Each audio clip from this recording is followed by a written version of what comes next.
Soul loss. When we're doing soul retrieval, we're retrieving lost soul parts. So now I'll explain what soul loss is. Soul loss is the result of a trauma. So a person could have a motor vehicle accident, a person could be raped, a person could experience a very severely shocking moment in their lives, or a person could come down with a very serious illness, or they could have a very big fright.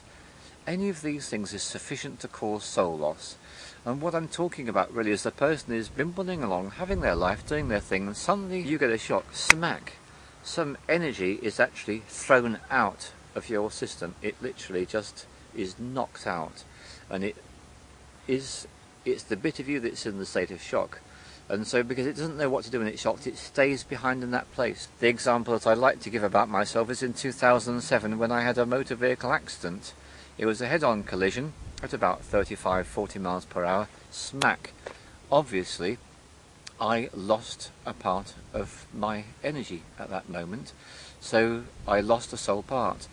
And that evening in the hospital, because I was a qualified shaman and I knew what I had to do, I actually went off whilst I was lying there under morphine, in quite a bit of pain, and I went and retrieved my own lost soul part. So that's what soul loss is. It's a bit of lost energy, that's the way I look at it.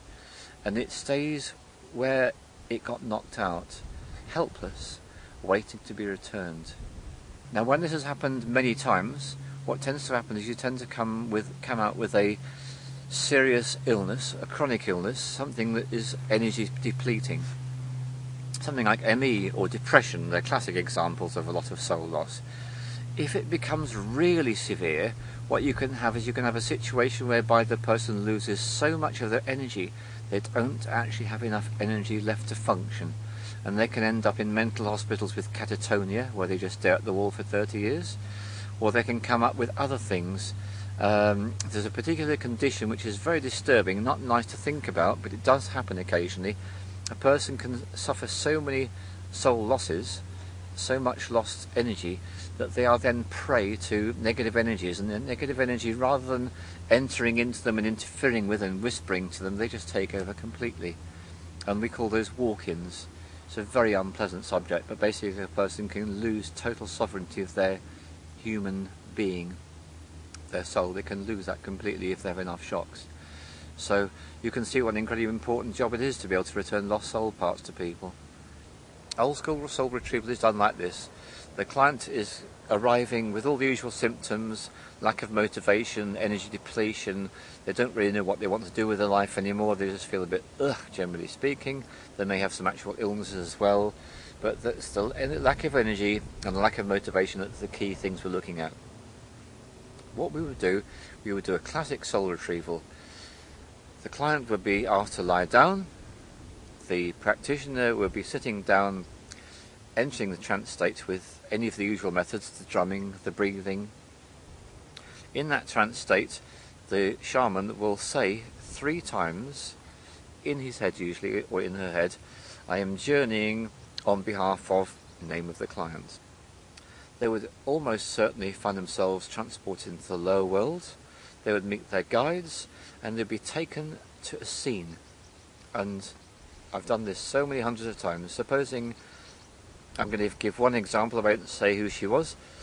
There she was 6 years old. She was in school.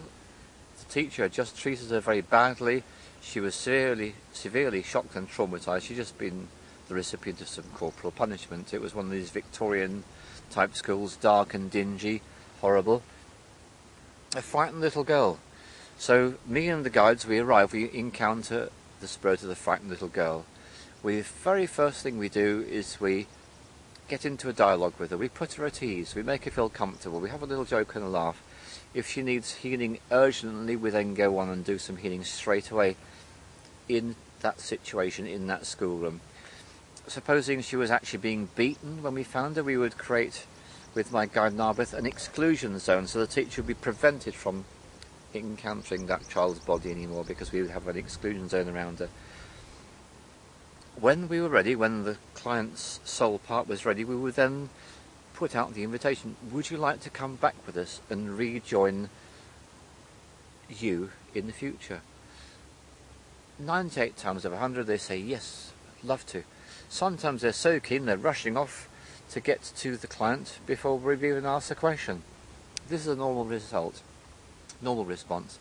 So then we take that soul part back through the same process as we got down to there, and we arrive back with the client's lying down there, and that soul part is with us in me, literally inside my physical body.